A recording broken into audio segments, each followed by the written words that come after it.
Welcome to the Infidelity Doctor channel. This is Dr. Talal Al-Salim, and this is the Ask Dr. Talal segment. This is the place where you can ask me any questions you may have about affair recovery and affair prevention.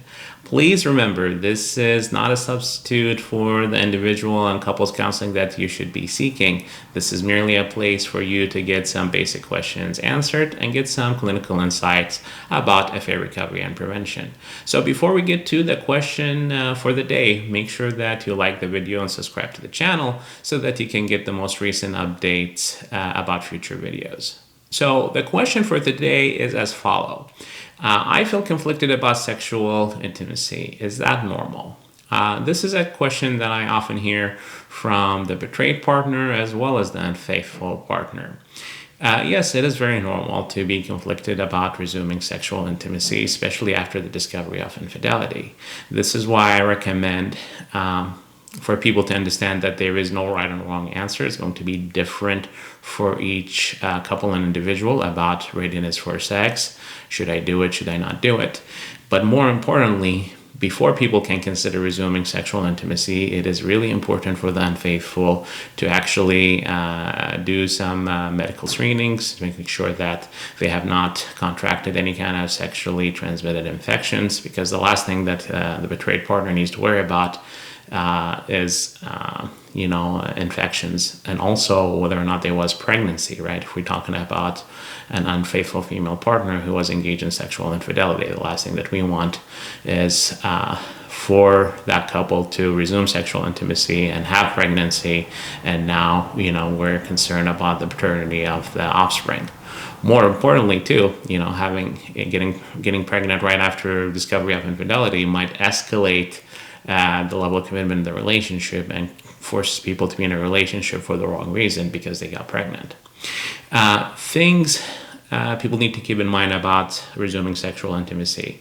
If you're going to do it, make sure that you know the motivations behind it. There is good reasons and bad reasons for wanting to resume sexual intimacy.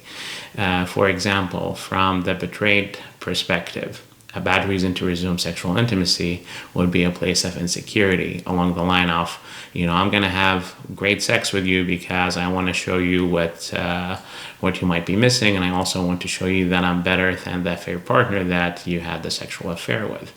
That's not a good reason to have sex, because again, if your partner is going to decide to rebuild the relationship with you, it should not be because you're trying to compete with the third party. It should be because they actually value this relationship and are interested in fixing the individual and the relationship issues that led to the infidelity.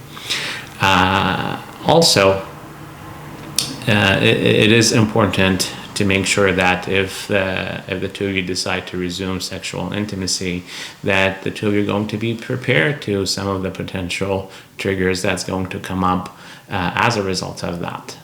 You're going to be having some anxiety about unnecessary, flashbacks, imageries based on what kind of information that you discovered when the affair came to the surface.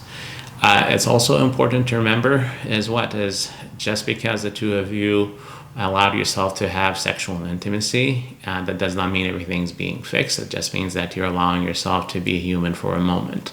And this is actually quite common, because after the discovery of infidelity, there's a lot of high emotions, there's a lot of level of vulnerability, and sometimes that can cause people to want to be intimate with one another. That need for physical closeness, which can be a good reason for wanting to be intimate, as long as people don't actually forget that just because we had sex, it doesn't mean everything's being fixed. It just means that this is a snapshot of time where we're at right now. And this is something that's important to highlight for the unfaithful, because sometimes the unfaithful misinterpret the betrayed desire to have sexual intimacy as, well, they have forgiven me and everything is good. No, it's just a moment of time, no more, no less. Hopefully that can answer the question for the day. Please feel free to leave your comments about the answer was provided, as well as any question you'd like to see me answer in future videos. Until then, be well, be safe, and embrace the possibility for a brighter future. Take care.